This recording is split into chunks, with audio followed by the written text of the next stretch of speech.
Hey friends, it's Robin. Welcome back to my channel. Today we're going to be talking about 10 more books that I recently finished. I have a wide range of feelings about these books. I have everything from a DNF to a couple 5 stars, so we're really running the gamut on ratings. So let's get right into it. Let's just start with the DNF, get it out of the way right away. Unfortunately, I DNF'd Vanessa Jared's Got a Man by LaQuette. This is one that I am really sad about. I loved the premise for this. I actually really liked our heroine as well. I loved the friendships and all of that.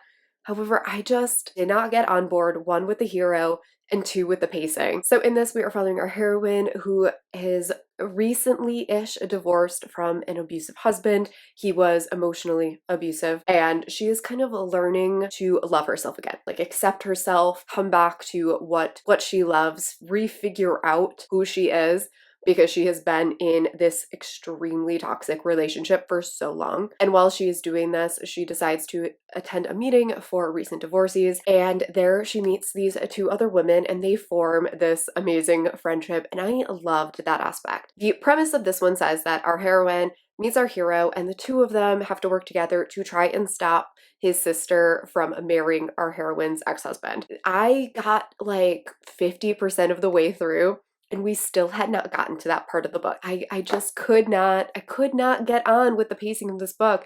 And I really wasn't a fan of our hero, weirdly enough. He was immediately like, our heroine is so hot, and like just kind of kept talking about her body.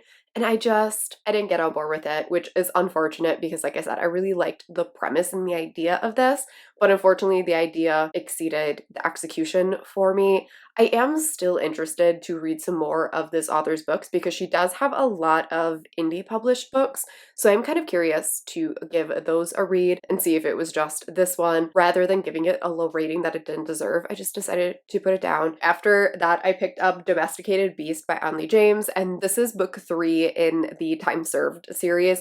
I am slowly but surely making my way through Onley James's entire backlist. I am nearly there. I think I have one series and like 2 standalones left. This one is following Javier, who we met in the previous books, and Javi is working for this organization that one of the previous characters started, where ex-cons are they're like there for children who have to go to court to face their abusers, and they're kind of there for like emotional support. And so Javi is part of this program, and while he is like doing this job, he ends up meeting this guy named Bowie, and Bowie has recently experienced a sexual assault, and the two of them kind of have this immediate connection. Bowie is scared of his attacker because his attacker got away with it. Javier starts to protect Bowie, and so he like shows up at his ballet studio and decides to walk him home and all of this stuff, and the two of them end up forming a romance, and I loved this. If you read a lot of Onley James, you will learn that she loves Instalust and she loves a possessive hero, and I am all for it. And this is definitely that. Like at one point these characters are like, why why are we like 100% it? Like we don't even know each other. And I love that little like tongue-in-cheek nod to the fact, yes, this is insta-lovey and insta-lusty, but like that's what we're all here for. And I just really liked this one. This was my favorite of the whole series. 4 stars. Very different than that. I read The Gathering Dark, which is an anthology of folk horror edited by Tori Bovolino, and I ended up giving this one 4 stars as well. I really loved this collection of stories. I ended up giving 3 of them 5 stars, which I've had like a tenuous relationship with anthologies because I haven't figured out like which ones work for me. And I think I've discovered that horror books are the ones that work for me. I love short form horror because I don't like a clean wrapped up ending. I kind of just want to be placed into this like creepy situation and then just like leave it. That's what this was, where it's like you get this like really creepy little glimpse into these people's lives and then it's just over, and I loved it so much. My favorites, for anyone that is curious, the first one by Erica Waters I gave 5 stars. I think the second one by Chloe Gong I gave 5 stars, and then the final one, which is by Shakira Hossam, I'm not 100% on that, and I can't find the pronunciation because as far as I can tell, this is that author's only published work, and it was fantastic. So those were my 3 favorites. I now want to read more horror anthologies because this was so good. After that was another favorite, and that was House of Hunger by Alexis Henderson. I gave this one 4.5 stars. This was like nearly 5 stars. The only reason I didn't give this one 5 stars is because I gave Year of the Witching 5 stars, and I still love Year of the Witching more. This is following our heroine who is growing up in this like really poor area, and it's kind of this city in between the north, which is old society, high society, think like Victorian London, and then the south, which is more technologically advanced. And our heroine desperately wants to go north to become a blood maid so that she can become wealthy. Blood maids are servants to the upper echelon in the north, and then once they serve their time, they are given this amazing like retirement fund essentially, and they can go and do whatever they want. Circumstances lead to her taking the night train north to become a blood maid, and it is her in this house experiencing what it really means to be a blood maid. And I loved this. The way that Alexis Henderson executes a story is just mind-blowing to me. This was paced perfectly. Her writing is just, it is meant for this type of story. So this starts off with a bang. Like you get right into it and some crazy stuff happens in the beginning. And then you are kind of lulled into this sense of security with the way that the pace slows down. And so you're just kind of enjoying the luxuries that our heroine has, and you're experiencing the house, and it's very slow paced and atmospheric. And then it like slowly picks up to this insane ending. And I loved the way. I loved the way that Alexis Henderson crafted the story. She is an exceptional writer, like amazed by her skills. And I need I need all the Alexis Henderson books because this is so good. And if somebody wants to make this a poster, I would hang it on my wall. It's beautiful. From there, I went into Rules for Banishing by Kate Alice Marshall. In case you couldn't tell, I was on a horror kick. So I picked this one up originally, like this copy of this book I picked up when it first came out, which was a couple of years ago at this point. Yeah, 2019. And semi-recently, Riley was talking about These Fleeting Shadows by Kate Alice Marshall and mentioned that all of these books are actually intertwined. And so I was like, okay, well, I really want to read that one. And I've owned this one and the second book forever. So I decided to pick it up, give it a try, and this was so good. I gave it 4 stars. This is kind of like my perfect setup for horror, which is that there is a haunted woods. So this gave me a lot of like Haunted Woods meets Blair Witch Project vibes, and I loved it. This is told in a mixed media format, which I love. I love anything that is spooky nature, paranormal in nature, and in this one, there are these woods that are supposedly haunted, and if you go to the woods with a certain intention at a certain time, a path or a road will open up to you, and if you take that road, you have to pass a certain set of tasks. If you get to the end, supposedly you get something for it. Our heroine's sister disappeared on this path, and now she and her friends are trying to find the path and save her sister, and it is spooky and twisty and dark and wonderfully done. I loved the audiobook. I loved the mixed media format. I'm really excited to see how the other 2 books tie into this. I kind of have like an idea of how they tie in, but I'm very excited. I want to read everything that Kate Alice Marshall has written now because of this book. So then I switched it up a little and went to The Kiss Curse by Erin Sterling. This is the sequel to The Hex, and in this one we are following the cousin of our heroine from book 1 and the older brother of our hero from book 1. And this series actually follows the brothers or the hero's family. And I thought it was the heroine's family, but I was wrong. So I'm pretty sure we're getting a book 3, which I am so excited about. I gave this one 4 stars. I loved this one even more than the Hex. And I think part of that was because the Hex got so hyped. But this one was so funny and so cute, and I loved it. I talk about this, I think, in my reading vlog where I read this. I'll link that up in the cards and down below. But our hero is this like really tightly wound, like sophisticated guy who is always on his best behavior because he has assumed the role of their father's liaison, because the other two brothers are just kind of off doing their own thing, and he has to take over the family legacy, and he just feels a lot of pressure to perform to a certain standard. And so he is a sweater vest wearing, like, uptight guy. And there's a scene in the back of a pickup truck where he asks the heroine to sit on his face, and I died. It was so good. I love this book to death. The plot of this story is following our heroine, who seems to be losing control of her magic.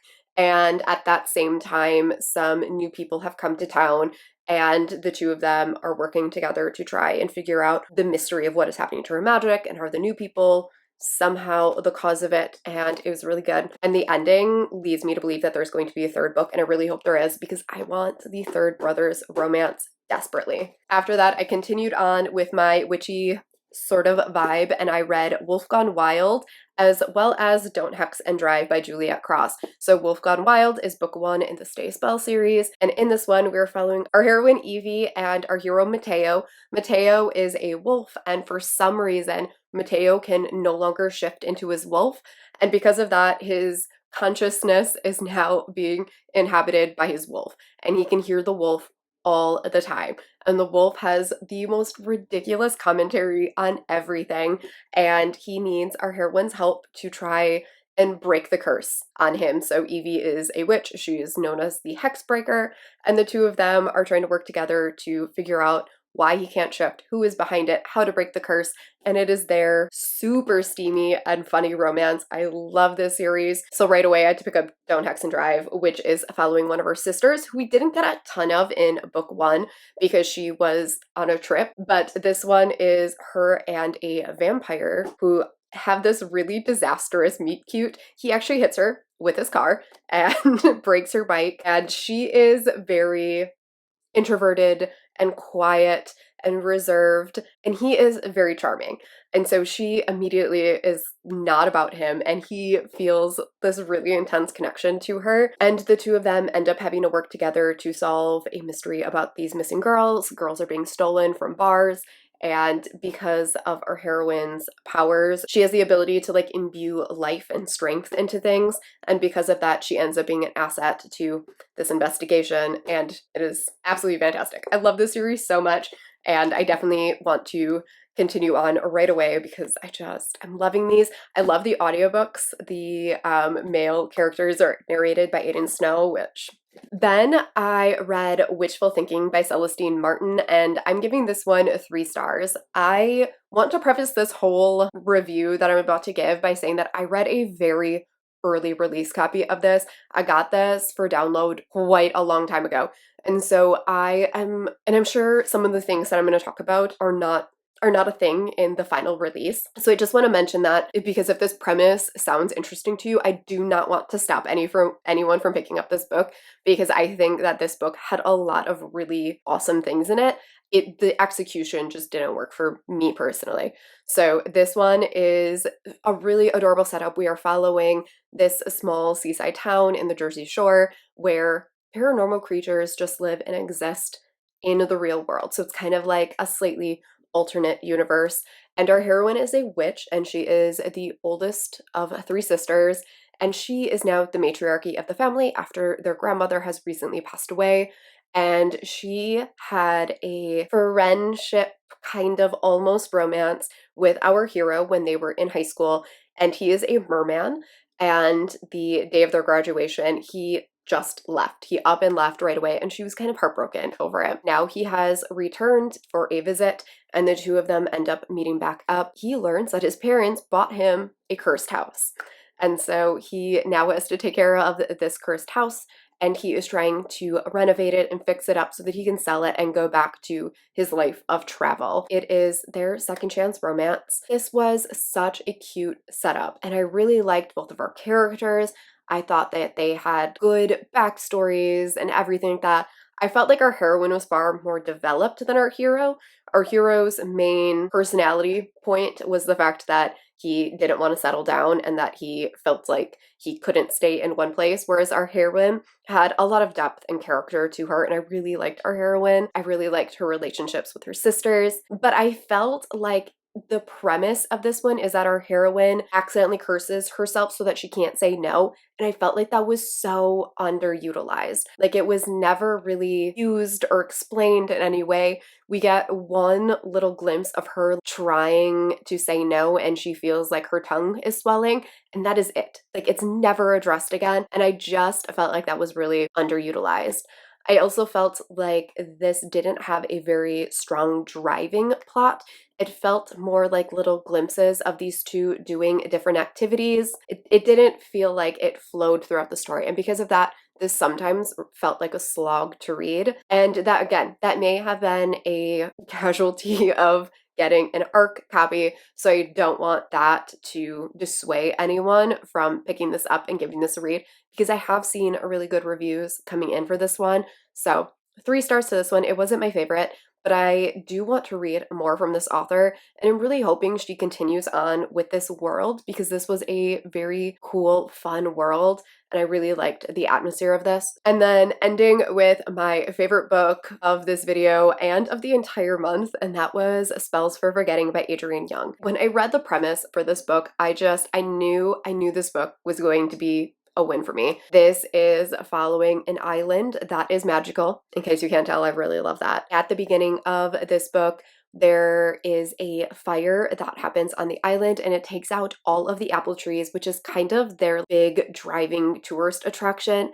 and the only reason that this like small island thrives. And at the same time, a girl is found dead, and one of the teenage boys on the island is accused of the murder. And even though there is not enough evidence to convict him, the town has kind of turned against him. And in the middle of the night, he and his mother flee the island. And then we flash forward like 10-ish years. He has to return to the island because his mother's final wish was to be buried on the island. And so he is returning to bury her, and then immediately plans to leave the island because he never planned to return. Some mysterious things are starting to happen. The island is kind of sentient, and so weird things are happening on the island. There are some secrets that are being revealed, and there is a second chance romance that is happening. And the best way that I can describe this book is atmospheric and full of secrets and slightly magical. Like that pretty much sums this book up. I would say it's a very slow build. There's a mystery you are trying to solve, and you're trying to figure out who killed this girl 10 years ago, how everything is connected, who was all involved with it. Was it one person? Was it a bunch of people? It is fantastic. This has a ton of POVs in it, but not like where you're going back and forth between them. It's more like you have the two main POVs, which is our hero and our heroine, the two love interests, and then every now and then you get a little glimpse, like a little chapter from some of the other side characters. And I loved how that was done. I loved how this book was executed. It was stunningly written, and this is definitely going to be a favorite of the year. So that is all 10 books that I read recently. Let me know if you've read any of these. Let me know your thoughts on them, and I will catch y'all in my next video. Bye.